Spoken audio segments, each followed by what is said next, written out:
آپ صلی اللہ علیہ وسلم کے صحابہ عرب کے قبیلوں میں سے ایک قبیلے کے پاس گئے. انہوں نے صحابہ کی مہمان نوازی نہ کی. ان کے سردار کو سانپ نے ڈس لیا تو وہ صحابہ کے پاس آئے اور آ کر کہا تمہارے پاس کوئی شخص علاج کرنے والا یا دم کرنے والا ہے؟ تو ایک نے کہا ہاں، لیکن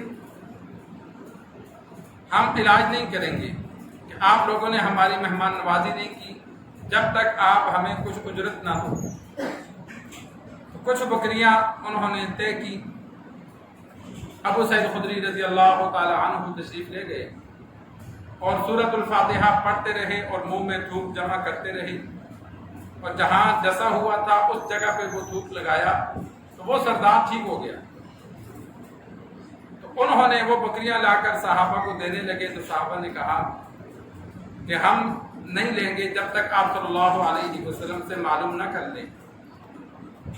آپ صلی اللہ علیہ وسلم کو اس واقعے کی خبر دی تو آپ صلی اللہ علیہ وسلم نے فرمایا تمہیں کیسے پتہ چلا کہ یہ منتر بھی ہے، دم بھی ہے، سورۃ الفاتحہ؟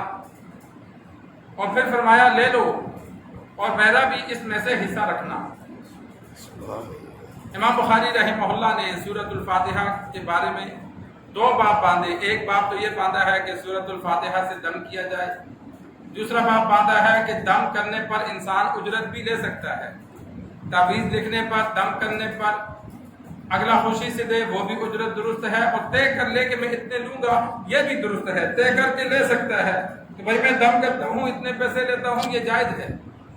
اس پر صحابہ کا یہ واقعہ بیان کیا. عرب کا دستور تھا کہ جہاں بھی سفر کرتے تو قرب و جوار میں جن دیہاتوں کے پاس ٹھہرنا ہوتا ٹھہر جاتے تو اطلاع دے دیتے کہ قافلہ 1-2 دن یہاں رکا ہے. بعض دیہات والے اچھے ہوتے تھے، وہ قافلے والوں کو کھانا پینا دیتے تھے کہ تم نہ بناؤ ہم دے دیں گے، اور بعض لوگ اچھے نہیں ہوتے تھے، پھر قافلے والوں کو اپنا کھانا پینا خود کرنا پڑتا تھا. تو صحابہ کرام نے قبیلے والوں سے کہا کہ ہم آئے ہوئے ہیں، یہاں رکے ہوئے ہیں. تو انہوں نے کوئی توجہ نہیں دی، کوئی خدمت نہ کی. اللہ کا کرنا ایسا ہوا کہ ان کا جو قبیلے کا سردار تھا اس کو سانپ نے ڈس دیا. ہر طرح سے انہوں نے علاج کروایا لیکن وہ ٹھیک نہ ہوا. زہر پھیلتا جائے. وہ ان میں سے ایک بندہ پھر صحابہ کے پاس آ گیا کہ ہمارے سردار کو اس طرح سانپ نے ڈس دیا ہے، لیکن ہر طرح سے یہاں کوئی علاج اس پر کارگر نہیں ہوا. تم میں کوئی بندہ علاج کرنے والا ہے یا دم کرنے والا ہے؟ تو ابو سعید خدری رضی اللہ تعالی عنہ نے فرمایا ہاں، لیکن دم نہیں کروں گا، اس لیے کہ تم نے تو ہماری خدمت نہیں کی، ہماری ضیافت نہیں کی، مہمان نوازی نہیں کی، اب ہمیں تم پیسے دو. تو 30 بکریاں آپس میں طے ہوئیں کہ اگر بندہ ٹھیک ہو گیا تو ہم 30 بکریاں دیں گے. تو ابو سعید خدری رضی اللہ تعالی عنہ گئے. بعض روایات میں موجود ہے کہ 1-2 دن دم کیا، اور بعض روایات میں وقت کا نہیں ہے، اتنا موجود ہے کہ یہ گئے تو ذہن میں اللہ نے بات ڈال دی. تو سورۃ الفاتحہ کو بار بار پڑھتے تھے، بار بار پڑھتے تھے، اور منہ میں تھوک جمع کیا اور جہاں ڈسا ہوا تھا وہاں وہ تھوک لگا دیا، جس طرح ہمارے ہاں دم کرتے ہیں، پھونک مارتے ہیں. اللہ نے اسے شفا دے دی. جب شفا دی تو انہوں نے 30 بکریاں صحابہ کو دینا چاہی. تو صحابہ نے کہا اس وقت تو ہم نے بات کر لی تھی، لیکن اب یہ جائز ہے یا نہیں یہ آپ صلی اللہ علیہ وسلم سے پوچھیں گے.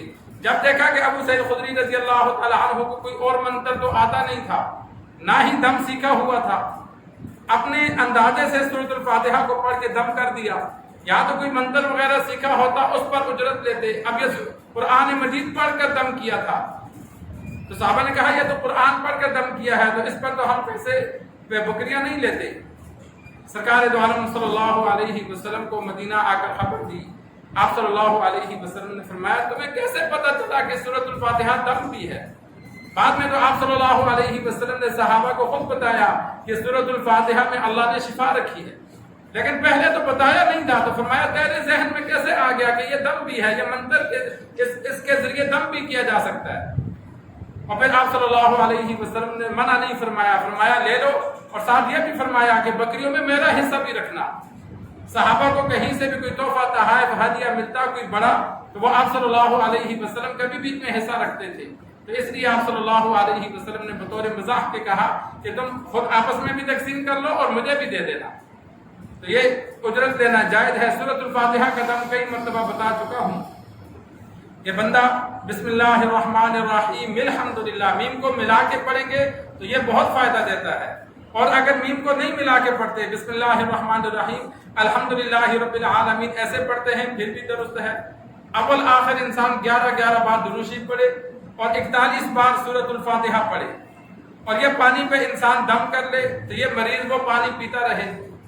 اگر روزانہ دم کر کے پلایا جائے مریض کو تو فبیہا، ورنہ ایک دن دم کرو 2-4 دن وہ پیے، وہ پانی کم ہو اور پانی ڈال دیا جائے، اللہ تبارک و تعالی شفا دیتا ہے۔ کسی مریض کو دیکھنے گئے، انسان اول آخر درود شریف 3 بار پڑھ کے 11 بار سورۃ الفاتحہ پڑھ کے انسان مریض کو دم کر لیتا ہے۔ کہیں بھی انسان جاتا ہے، کوئی بھی بیمار ہے، بچہ بیمار ہے، بڑا بیمار ہے، انسان اس کو دم کر لیتا ہے۔ اور اپنے لیے بھی انسان جس کو بیماریوں کا خطرہ ہو تو انسان اپنے گھر میں، ویسے بھی آج کل بیماریاں پھیلی ہوئی ہیں، تو انسان گھر میں جو پانی انسان استعمال کرتے ہیں تو ان میں انسان روزانہ یا ہفتے میں 1 دن یہ پڑھ کے انسان دم کر لے۔ جب تک وہ کولر کو دھوتے نہیں ہیں، بندہ گھر والوں کو کہہ دیتا ہے کہ بھائی 3-4 دن کولر نہیں دھونا، پانی کم ہو تو اور ڈال دو، پانی کم ہو تو اور ڈال دو۔ جو 2-3 دن پانی پینے کا استعمال ہوتا ہے انسان اس پہ دم کر لے، وہ پانی پیتے رہیں تو اس سے بہت بڑا فائدہ ہوتا ہے۔ ایک تو بیماریوں سے محفوظ رہتے ہیں، اور جو بیماریاں جسم میں موجود ہیں آہستہ آہستہ اللہ ان سے بھی شفا دے دیتا ہے۔ اور جو بندہ 41 دن متواتر سورۃ الفاتحہ کو روزانہ 41 بار پڑھے اول آخر درود شریف کے ساتھ، تو وہ سورۃ الفاتحہ کا عامل بن جاتا ہے۔ 41 دن بلا ناغہ جو بندہ سورۃ الفاتحہ کو 41 بار پڑھے اول آخر درود شریف کے ساتھ، تو وہ اس کا عامل بن جاتا ہے۔ عامل کا مطلب یہ ہوتا ہے کہ اللہ اس کے زبان میں مزید تاثیر پیدا کر دیتا ہے۔ وہ کسی کو بھی پڑھ کے دم کرتا ہے تو اللہ شفا دے دیتا ہے۔